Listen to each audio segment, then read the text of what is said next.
Welcome back to Kimchi Rednecks. It is another of Chuck's tech debacles. It's not so much a debacle as a new piece of equipment that I wanted to point out. I bought myself a new video card, you know, tax season money and all that. Let me get my little cheat sheet here. So I will pop up on the screen the card I have right now over here, which is the Quadro RTX 4000.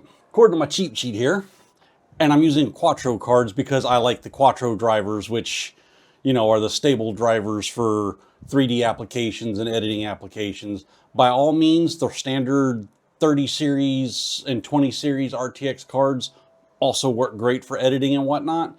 But the main thing is, so with the 4000, the card that I have, the maximum board power draw is 160 watts. That's a lot lower than a standard RTX series card. It may not be clocked quite as high. It's, let's see, we got 2,304 CUDA cores on this card, which is meh, 2070-ish level CUDA cores, but the clocks on them are not quite as high, and they use GDDR6 instead of GDDR6X RAM. So, you know, take it with a grain of salt. I'm going for the lower power consumption and hopefully therefore less heat. The next card up from that, the new series, which is the RTX A4000, don't get me wrong, is a sweet spot of a card, and I would have loved to get it, because you can get it on Amazon, like today as I'm recording this, for like 1,100 bucks or 1,200 bucks. That is 16 gigs of RAM. It is 6,144, more than twice, almost 3 times, 2.5 times the amount of CUDA cores as the same model from the previous generation. And it has a maximum board draw of 140 watts. It's actually lower than the RTX 4000. That means 1 6-pin power cable. The only problem with those cards, if you can see from the graphic on it, is they're a single slot card, which is something you almost never see in the consumer market anymore. The problem with that single height card is it doesn't have a lot of heatsink and it doesn't have a lot of fan. So I'll pop up a screenshot I took of the card when I was doing a little playing around in Unreal 5 engine, and I think I want to say it was hitting like 92, 93 degrees Celsius. That's hot. Now, I did go back and install MSI Afterburner and adjusted the fan curves to kick in earlier and whatnot, and I got it down to where it was stabling out around 83, 84 degrees Celsius. That's still pretty warm. So the single slot coolers just can't move enough air through it to really cool it off as much as I would like. I may have another project for that card in the near future. Keep watching. Now, on the other end of that, you've got this bad boy, the RTX A5000. Great card. It has 8,192 CUDA cores. That's almost 4 times what I've got in my current card. And a total current draw for the board of 230 watts. Now, to give you an idea, now, although that is a $2,500 card, don't get me wrong, it's expensive. I could get, for a mere $1,500, a RTX 3090 that has 10,496 CUDA cores, 24 gigabytes of GDDR6X, which is the high-speed RAM, and a thermal draw of 350 watts. Back in the day, I used to own computers where the whole computer, video card, CPU, hard drives, and all ran on a 350 watt power supply. And that's just the 3090. The 3090 Ti, I think, is 450 watts. So I went for this one, the middle ground, which is the RTX A4500. 20 gigabytes of RAM, GDDR6, of course. I think it's 384-bit bus, 320-bit bus. So more than the 4000, not as much as the 5000. It's the 4500, it falls in the middle, obviously. 7,168 CUDA cores. I'm gonna do some processing with that. And a total board draw of 200 watts. It literally only requires 1 8-pin connector. The 3090s have like either 2 or 3 8-pin connectors. That's a lot of current. So these are more power efficient, almost as fast, and let's get to the show and tell, shall we? So here is the box. This box came in another box. which fortunately was not all mashed up. And I would like to congratulate the vendor that I bought this from on Amazon for their packing. Look at this. They must have spent $10 on bubble wrap. So my stuff is all good and protected. Pull that out. Now this is a bulk purchase card. It is not a retail box. That's the one that comes in the nice little box with the designs on it and the little flip out containers where they hide all the stuff in it. This is just a box full of bubble wrap and a couple of adapters. So there's a 2 6-pin to 1 8-pin connector if you need it. I don't in my case, but it's nice to have. And a DisplayPort to DVI adapter, which I will not need at the moment, but again, nice to have. Let's break this bad boy open. Oh yeah. So, nothing snazzy about it. Black plastic, nice little gold accent there.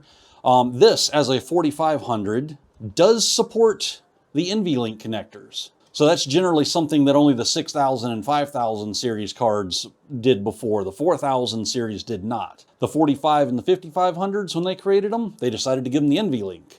So later on, if I needed to, I could get another one of these, NVLink them together, and have 40 gigabytes of RAM and 14,000 CUDA cores. This one, as a double height card, has a bigger blower style fan and a vent. So hopefully between this and Afterburner, I'll be able to keep it cool. So now the first thing, because this thing has literally been in shipping for a month, I need to plug it into my computer and make sure it works so that I can call Amazon if I need to. So I'm gonna get back to that. We'll be back in a minute. All right, so one quick thing that I wanted to show you guys is I had to order a new adapter here. So let me flip around here real quick. So my new video card here, if I stack the old one right on top of it, bracket to bracket there, you can see that this one is about an inch and a half longer than that one is. Which means, if you can see here, that this little adapter I've got right here, which turns a USB 3 into a USB 3.2 connector, no longer fits. So now I've got to pop that out. I had to take my video card back out, pop this in so that I can have my USB port back, because that's one of the reasons I got this case, was the USB ports on it. So I'm gonna go do that. All right, and welcome back to the next stage of my kerfluffle here. So in the last video, I told you that I had to replace this little adapter here with the one that I ordered online. So quick note, it does plug in, it does connect to the USB-C front panel header, and it does provide power and transfer data. So on all those basic points, it does what it says. On the other hand, I, as a computer person, should have known the tip color makes a difference. Because the one that I put in there has a black tip instead of this blue tip, and it is only transferring at USB 2 speeds. So I get like 30 megabytes a second off of it instead of even like the 70 that I get off of a USB 2 super speed. So it's not a USB 3. I think, yeah, black is USB 2, blue is USB 3, red is USB 3.1, and I think there's a teal that's the 3.2. So anyway, so it is not this speed, it's the USB 2 speed. So, most of my little cameras like this and this whatnot that plug up to the USB-C only transfer at like 25 to 30 megabytes a second anyway, because they're reading off SD cards, so no big problem. It's just a little irritating. But if you're going to order one of these adapters online, make sure you order the one with the right tip color. It makes a difference. So, next up, I have run my little benchmarks. I did find that, as a bad computer person, I did not do a full suite of benchmark updates when I replaced my graphics card with the RTX 4000. So most of the old benchmarks I had were from originally when I had 32 gigs of RAM and the Radeon RX 5700. So there are some, I did find some where I was using the RTX 4000, so I'll point those out as I go. Anyway, let me open that up and shrink myself down to the corner and we'll get started. Alright, so here is the first chart. I did each of the individual tests on their own chart this time to try and make it a little more cleaner. This one is a productivity chart. This is the DaVinci 4K test. So as you can tell right here, the blue one, this is my old one when I was originally messing with the manual overclocks. This is my 3950 at 4.25 gigahertz, 32 gigs of RAM, and the RX 5700, I got a score of 790. In and of itself, that doesn't really tell you much. But the new one, which is the same processor, but I'm letting the Precision Boost overclock run instead of trying to manually clock it, 64 gigs of RAM, and the new 20 gigabyte A4500. Yeah, 790 to 1670. That's more than 100% increase. Yeah! So, special effects and all that stuff are going to be fun when I get around to figuring out how to do them in Fusion. If only I had like 6 more hours in a day. Anyway, next up is the Blender suite of tests. So, this one's not entirely apples to apples because the benchmark application that I was using before that had everything built in apparently doesn't work anymore, or the version of Blender that I have installed conflicts with it, or whatever. I had to download the scenes themselves, open Blender, and rerun them because it wouldn't run on the newer version of my setup. So, but I still ran the BMW, the Blender, and got the combined time. So, as you can see here, the less is better.